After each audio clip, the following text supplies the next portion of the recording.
Money, money, money, money. It's often said to be the root of marital challenges, but how can couples navigate financial hurdles and build a secure financial future together? That's what we're discussing today. This is the Strength of Seduction podcast, the number one resource for Black couples who want to build intimacy, love, and connection in their relationship. I'm your host, Daniel DiPiazza.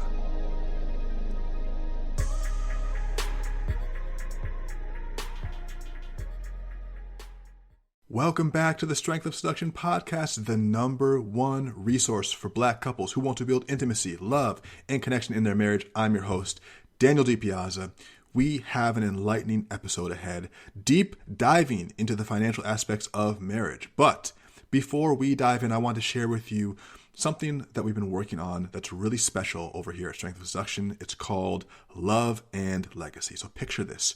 I want you to imagine waking up in the morning and knowing that everything in your life and relationship is going better than ever. Your marriage is full of intimacy and connection. Your family is happy and secure. You and your partner are both on a positive personal growth path. You're improving your physical health, your mindset, your money, and you're enjoying growth in your partnership because of it. Together, you are unstoppable.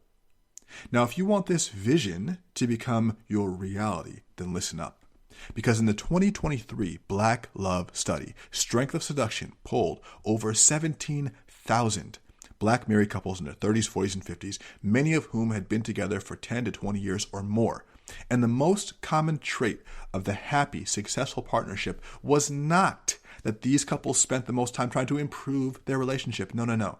The truth is actually much more selfish than that. The most common trait of happy, fulfilling marriages is, drumroll please, happy and fulfilled individuals. That's right. When both partners actively pursue personal growth, the marriage benefits tremendously from this, quote, selfish act. And as you grow strong independently, so shall you grow much stronger together.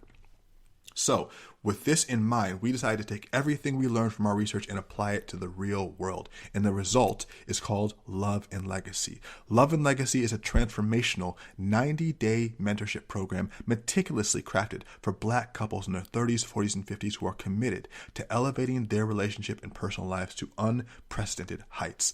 Love and Legacy is much more than just relationship advice. It's a complete journey that addresses every facet of your partnership, including the mental, physical, emotional, and financial elements of love. You will dive deep into proven strategies for navigating and resolving conflicts, rekindling the spark in your sex life, achieving optimal physical and mental health, and fortifying your finances forever.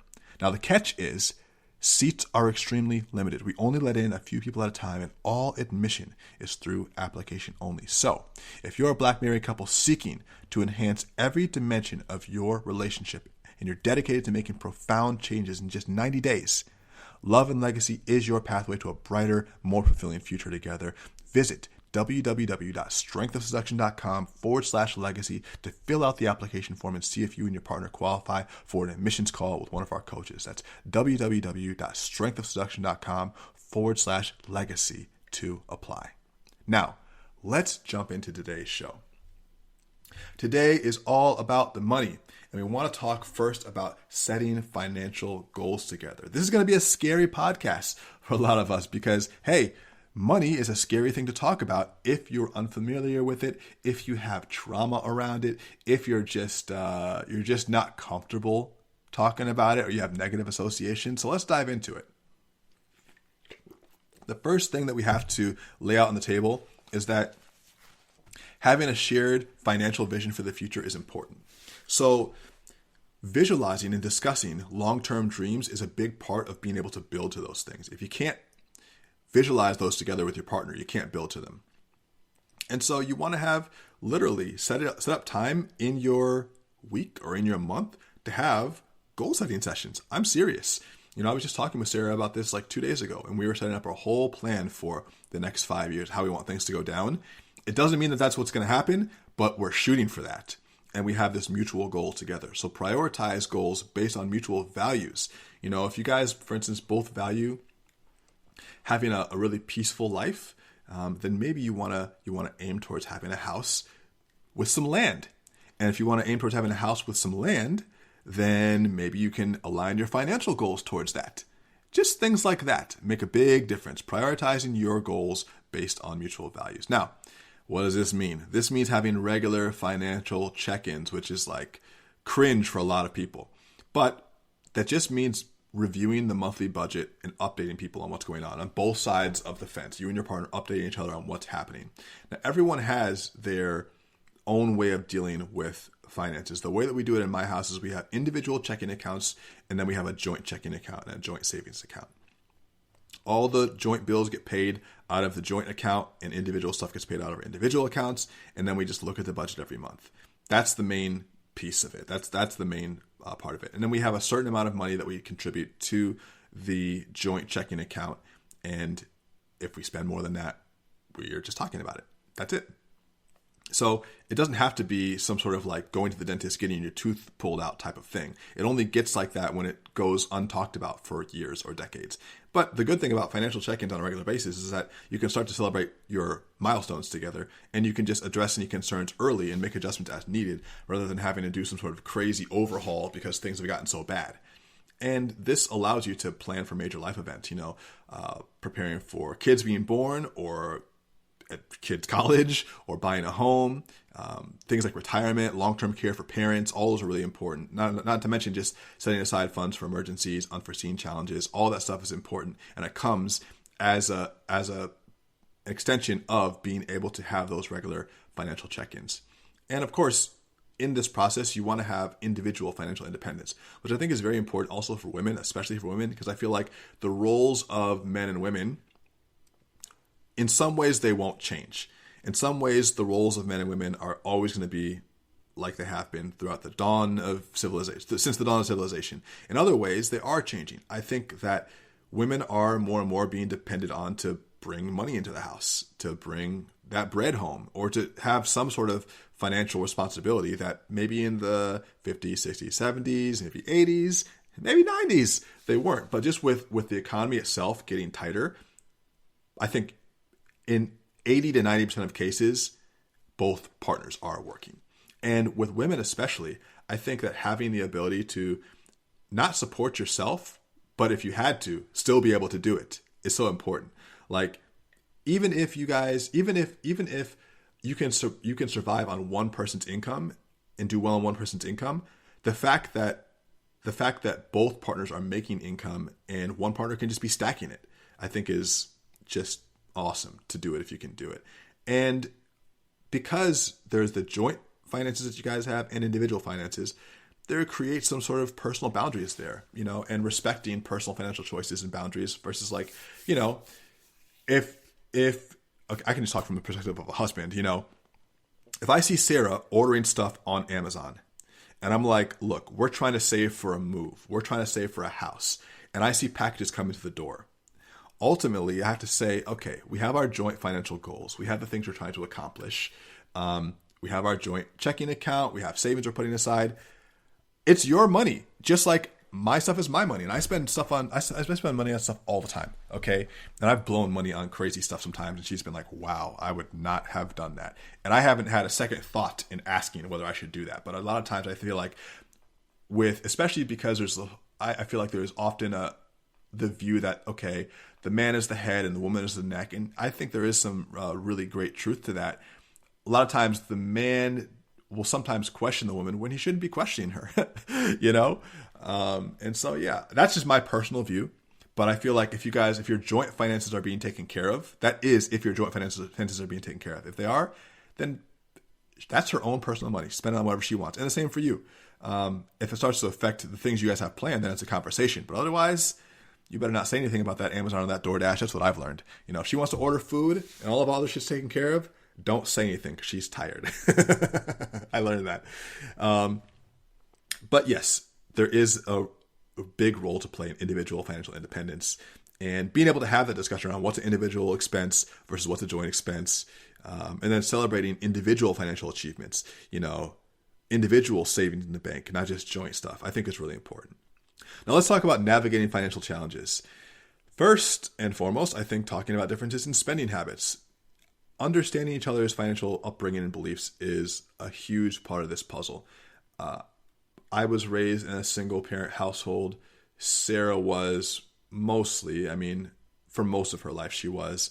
And I think that both, and those experiences that we had shaped both of our perception of money and work and value now. And so we have to have regular check-ins about what our beliefs are and what things mean for us. And I think there has to be a middle ground in relationships between spending and saving. I wouldn't have a very enjoyable life if I wasn't able to buy nice things that I like and spend some money on things that are just for my enjoyment. There's a huge benefit in being frugal and being able to delay gratification. But if you're too frugal and you delay gratification too long, you just die. And so I'd like to be somewhere in between my mom and my dad. My dad is extremely frugal and my mom, not so much.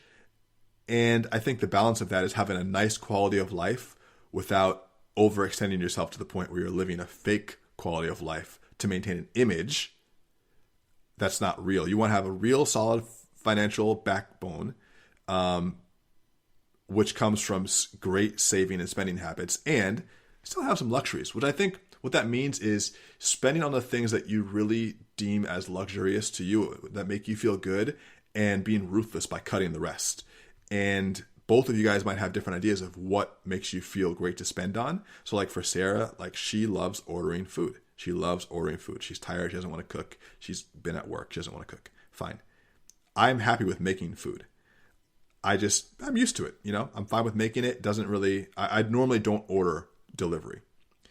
So one could say, well, that's a luxury for her that she really wants to make sure she diverts some of her money to, because that's a high value to her. And she gets a lot of enjoyment out of eating. I don't get as much enjoyment out of eating. So for me, it would be an unnecessary splurge. So I'm happy to cut that and redirect my extra money to things that are more important to me. Outside of just saving, like if I'm going to spend on something, it's probably not going to be, a delivery meal. It might be, something else. It might be, tickets to a concert, or it could be more stuff for like my athletic stuff or supplements or whatever. These are all just examples of finding your priorities and realizing that yours might not be the same as your spouse, and figuring out the middle ground between how much you're saving and spending, and realizing that you guys are going to have slightly different approaches to it, but then just setting boundaries around it to avoid conflict. Now, you have to be able to deal with debt and financial setbacks as well when you're navigating challenges. And just openly discussing debts and creating a repayment plan is really important. There's going to be joint debts that you guys hold and also individual debt. But in a marriage, the individual debt becomes of concern to the other person as well. And just supporting each other during those financial hardships. If someone loses a job or someone's just struggling right now. And of course, obviously seek external advice and counseling if you need for that type of stuff. A lot of it has to do with just being financially transparent, guys, and regularly updating each other on the financial status.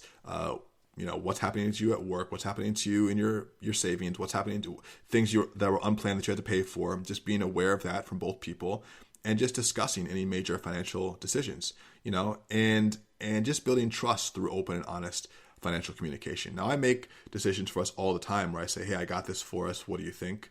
But anything that's like too crazy, I'll definitely run it by her first and be like, I'm thinking about investing in this. What do you think? And get her feedback.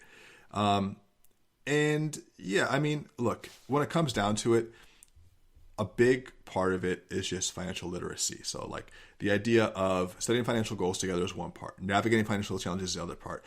I think staying on top of your finances by becoming increasingly financially literate is so important as a couple. You have to be able to continuously educate yourself, whether that means attending workshops or seminars, or getting trainings, reading books and articles as a couple, sharing insights or learnings with each other. Just make that top of mind. Make that an important part of your everyday, or regular conversation. And investing into the future, discussing investment opportunities with each other and risks, setting aside money for long-term growth, celebrating investment milestones with each other. This could be as simple as just investing in low-cost index funds. That they're not sexy, they're not exciting, but they have a return and they're pretty much guaranteed. No investment's guaranteed, right? But we're looking at the stock market over a period of decades and it returns about 5 to 10%. We know that even through recessions. So really taking charge in your own future. A lot of people from our community are not really well educated in investment. And that's part of the reason why the community as a whole just has a long way to go when it comes to catching up to the wealth of the majority of the United States, and the majority being white America. That's just the truth, and so we have to learn about this stuff, estate planning, discussing wills, trusts, inheritance. I know I'm kind of just like going through a bunch of topics right now, but I just want to bring these up to the surface. This is a primer to have these discussions. Life insurance is so important, guys. Just ensuring that you're both secure in case of the worst happening, and regularly reviewing and updating those plans as it becomes relevant. And just knowing that there's always an opportunity to learn. If you feel overwhelmed by financial stuff, there's a huge benefit in just learning from others who've been successful with it, whether that means like consulting with financial advisors or planners, ensuring that both partners, you and your spouse, are involved in your financial discussions is so important, and just overall making informed decisions based on expert advice and still doing your due diligence. It's very similar to going to the doctor. You go to the doctor because you trust the doctor's knowledge and experience and their wisdom over the years. And so you trust them and you verify. You might get a second or third opinion. You're still going to do research yourself. If your doctor tells you you have pancreatic cancer, are you going to just take their word for it and not do any of that research yourself and just do whatever they tell you? Well, you're going to be inclined to listen to them, but you're also going to be doing your own research, especially in the world of information that we now live in, where you can get just as much information, if not more, than they can get at your fingertips. Well, it's maybe not more, but certainly just as much of information now with AI and Google and, all these different tools that we have. You're going to be doing your own research. So that applies to your financial health as well. Anytime you get advice or you read a book or you take in information from someone else, always double check that with your own truth meter, and always cross-reference that with your own experience, and then do your own research. Never take someone's advice at full face value, do your own research. But there's a real value in getting outside counsel, because ultimately you hire people to help you do things that you've never done before or that you simply can't do alone. And that is how you get to where you're going. That's the nature of investment, right? The whole idea of investment is providing some sort of capital to return to return an outsized amount of capital, or to create an outsized return in the future. And so that's what you're doing by investing in yourself. You're investing some money in yourself to create a much larger win for yourself and your partner down the line. So that's really valuable. But all in all, financial matters can be very intricate. When you set mutual goals, when you navigate those challenges together, and when you're continuously educating yourself, that is how you're going to build a secure and a prosperous future with your partner. It's all that you really need to know when it comes to finances. And we can dig into any of this stuff. And this is exactly why, by the way, we created Love and Legacy, which the whole purpose is to address the total health of a couple, which comes down to physical, emotional, spiritual, and financial. And we bring in different relevant experts in these fields, as well as create really dedicated content in these areas to help you to level up, to educate yourself, and to put into practice the things that you've probably been wanting to do for a long time, but just have never gotten around to. And all of those things are what are going to help to create this total health that you're looking for as a couple. Because if a couple is financially healthy, but they're not physically or emotionally or spiritually healthy, then are they really healthy? If they're in physical great shape, but they're emotionally a wreck and they're financially a wreck, are they really healthy? No. So we wanted to address all these elements of health, and that's why we created Love and Legacy. You can look more into that program at www.strengthofseduction.com/legacy. And that's it for the Strength of Seduction podcast today, my friends. If you enjoyed today's episode, make sure to like and subscribe on whatever platform you're listening to us on, and leave a review on Apple or Spotify. Until next time, SOS family, love fiercely, communicate openly, and always find your way back to each other. I'm Daniel D. Piazza.